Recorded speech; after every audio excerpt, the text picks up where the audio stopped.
चैत्र नवरात्रि की माँ दुर्गा का दूसरा रूप ब्रह्मचारिणी की कथा। या देवी सर्वभूतेषु माँ ब्रह्मचारिणी स्वरूपे सुनम संसिता नमस्तस्यै नमस्तस्यै नमस्तस्यै नमो नमः। जय माता।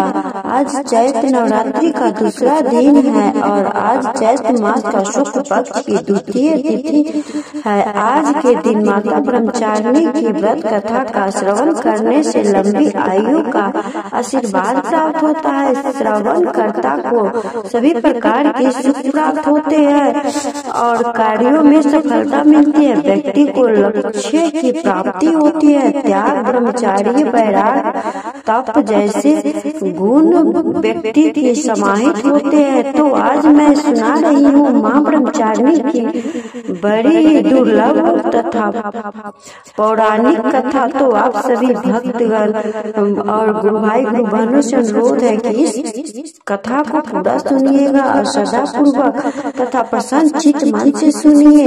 ब्रह्मचारिणी देवी की स्वरूप ज्योतिमय और अत्यंत भव्य है। इसके दाहिने हाथ में जप का माला और बाएं हाथ में कमंडल रहता है। अपने पूर्व जन्म में जब यह हिमालय के घर पुत्री के रूप में उत्पन्न हुई थी तब नारद जी के उपदेश से भगवान शिव को पति रूप में प्राप्त करने के लिए अत्यंत कठिन तपस्या की थी।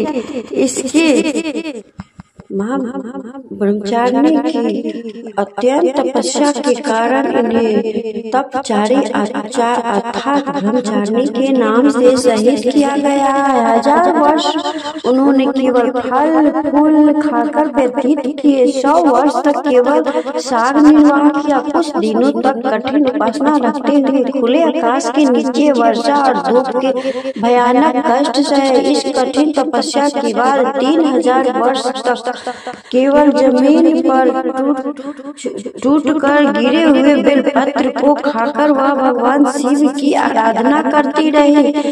इसके बाद उन्होंने सूखे बेलपत्र को भी खाना छोड़ दिया। कई हजार वर्षों तक निर्जल और निराहार तपस्या करती रही। प्रिय भक्तजनों, पत्तों को भी खाना छोड़ देने के कारण उनका नाम अर्पणा भी पड़ गया। 1000 वर्षों की कठिन तपस्या के कारण ब्रह्मचारिणी देवी का यह पूर्ण जन्म का शरीर एकदम छिन्न हो गया।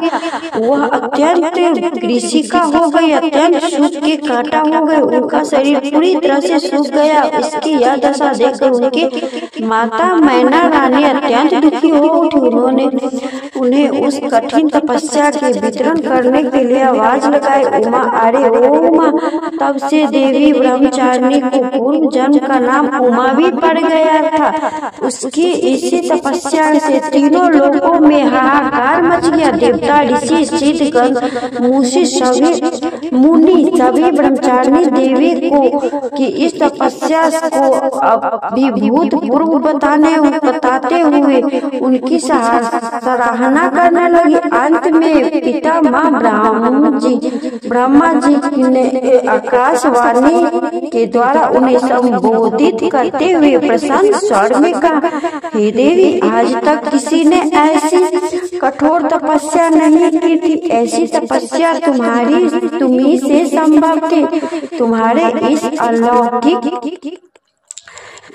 कृत्य के चतुर्थिक सराहना को हो रही है। तुम्हारी मनोकामना अवश्य परिपूर्ण होगी। भगवान चंद्रमौली शिव जी से तुम्हें पति रूप में प्राप्त होंगे। अब तुम तपस्या से विरत होकर निर्भीक होकर अब घर लौट जाओ। शीघ्र ही तुम्हारे पिता तुम्हें बुलाने आ रहे हैं। प्रिय भक्त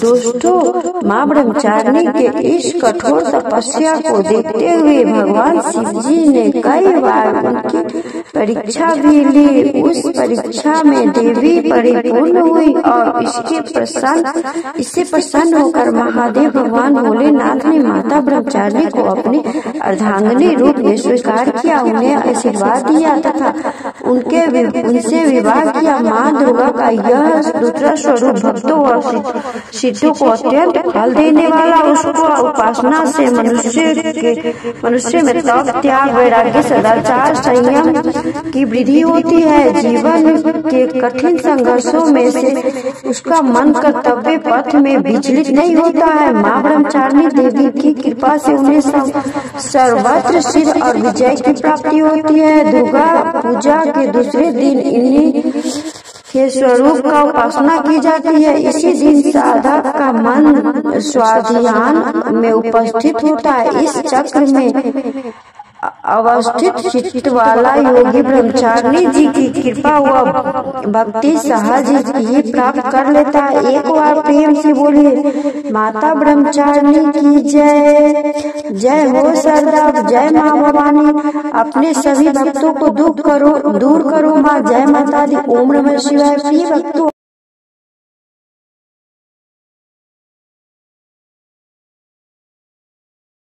तो गुरु भाई एवं बहनों, ये रहा माँ ब्रह्मचारिणी की दूसरे दिन की दूसरी कथा। तो इसलिए पूरा कथा सुने और कथा आगे सुनने के लिए मेरे चैनल प्रतिभा भक्ति को सब्सक्राइब कीजिए और लाइक कीजिए। कमेंट में जय माता दी लिखना ना भूलें। जय माता दी। तो गुरु भाई एवं अगर इस कथा में कोई त्रुटि हो जाए तो कमेंट करके जरूर बताइएगा आप लोग, मैं सुधार करूंगी। जय माता दी।